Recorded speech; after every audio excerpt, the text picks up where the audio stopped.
The first item on the agenda is the event initial report regarding the transport accident that occurred on April 17, 2016, involving uranium concentrate near Massey, Ontario, as outlined in CMD 16M26. I understand that we have somebody from, we have a Mr. Charette from Cameco is joining us via teleconference. Let me check technology. Mr. Charette, can you hear us? Yes, I can. Thank you very much. Thank you. I understand that I turn to CNSC and understand that Mr. Moses will make the presentation. Over to you.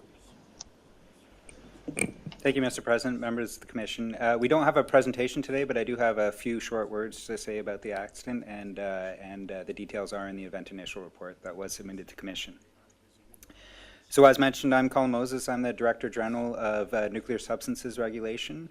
With me here today are Mr. Sylvain Fay, Director of the Transport Licensing and Strategic Support Division, as well as staff involved in the response to the event. On April 17th, 2017, the CNSC was informed of a motor vehicle accident involving a truck operated by L.A. Trucking Limited that was transporting uranium concentrate originating from Cameco Corporation's Blind River refinery and destined for Cameco's Port Hope conversion facility. While the trailer sustained some minor damage as a result of the accident, there was no damage to the transport packages, and therefore there was no radiological impact to members of the public or the environment as a result of the event. However, because this event did receive some media coverage and therefore had public visibility, an event initial report, CMD 16M26, was submitted to the Commission. Staff remain available should you have any further questions on this event. Thank you. Mr. Charette, would you like to make any comments? Hi, it's Mr. Charette here with Cameco. We also have Liam Mooney, who's joining us, and he will be making some initial comments. Mr. Mooney, go ahead. Via webcast. Just a few short words before turning it over for any specific questions to Mr. Charette. Our products are safely transported all over the world in compliance with regulatory requirements. The people in the environment were protected in this circumstance. There was no release of the material being transported, as indicated by CNSC staff. The experienced and qualified trucking company carried out this activity and responded appropriately to the event. And in the circumstances, the response was expedient, thorough, and coordinated. That's all we have with respect to any opening remarks with respect to this matter. Thank you. So let's jump into question session avec Monsieur Harvey. Merci, Monsieur le Président. Just one question. When some such accident or incident or accident occur, is there any obligation and delay to report and to contact the Commission?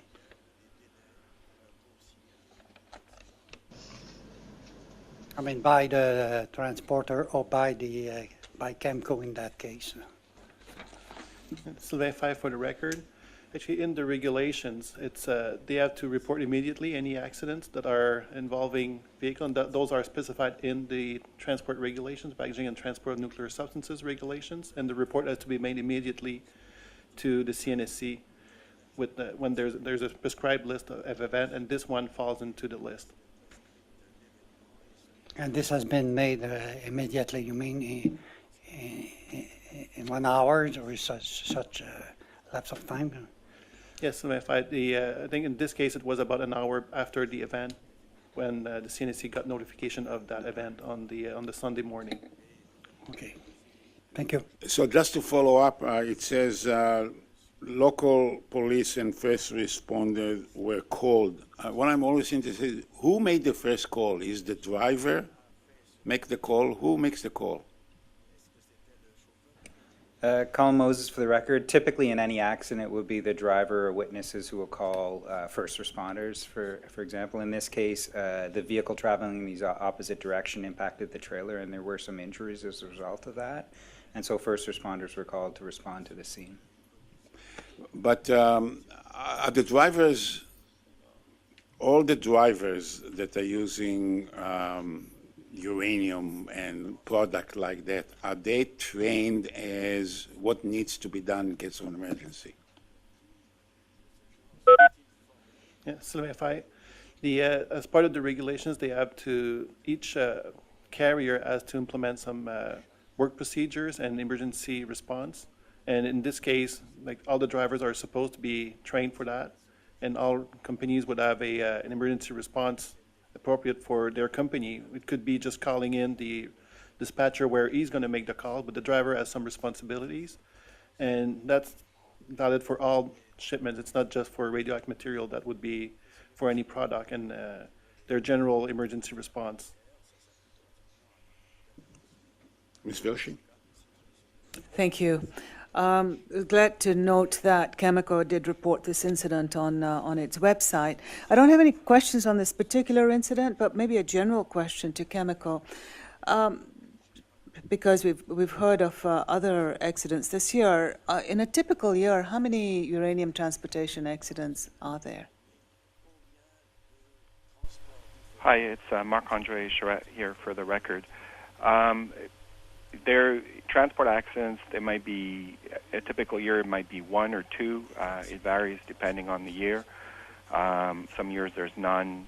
This year there's been a couple, but they're just a few on a yearly basis. And most of them are single vehicle accident where the truck usually ends up in the ditch or the snow or something like that. Thank you.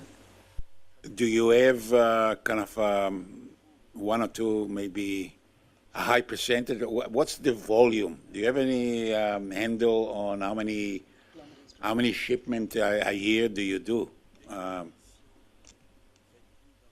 It's Marc-André Charette here for the record. I don't have exact numbers for volumes of shipments we do on a yearly basis. So I don't have a percentage on how much accidents versus the volume of shipments we do. It's Liam Mooney for the record. I would just add that these incidents are very rare, and in the circumstances, yes, we've had a couple this year, but we can go, as Mr. Charette indicated, several years without an incident, and our drivers, our contractors who provide those trucking services are regularly audited for their compliance with the TDG regulation requirements as well as our own programs. Thank you. Mr. Tolgyesi. Merci, Monsieur le Président. I have just two questions. One is that you were saying that there is no life-threatening injuries reported. Were there any injuries? Colin Moses for the record. Maybe I can leave Cameco to provide specific details, but we understand that the passenger and the driver in the incoming vehicle were injured. The extent of their injuries, we understand they weren't life-threatening, but they weren't. We weren't giving specific information on the nature of their injuries. Marc-André Charette for the record. I would echo the comment. There was an ambulance that was at the scene and did treat the passengers of the other vehicle. Medical information is private and was not shared with Cameco to the extent of their injuries. And my second is to Cameco. You do these transportations. Do you have a pre-selected transporters, or you do verification or specific requirements and training when the radioactive material destinated to or from your facilities is it's done? Or you take any transporter and you don't check if it's special some knowledge or training done to transport radioactive material? Marc-André Charette for the record. No, we do have a selection criteria. In this case, L.A. Trucking has been working with Cameco for the past 34 years or so since the Blind River Refinery has been opened. Cameco does, on a 3-year base, training exercises with our L.A. Trucking, and on an annual base, we do refresher training. That includes training on how to respond to emergency, how to activate the emergency response, who to call, what they need to do at the scene of an incident. Thank you. Dr. McEwen? Thank you, Mr. President. Presumably the driver would have had the standard drug and alcohol testing, and you would get the results and report those to staff? The L.A. Trucking, it's Marc-André Charette for the record. L.A. Trucking does have a drug and alcohol policy in place. Since the driver was not at fault, there was no drug or alcohol testing done in this particular event.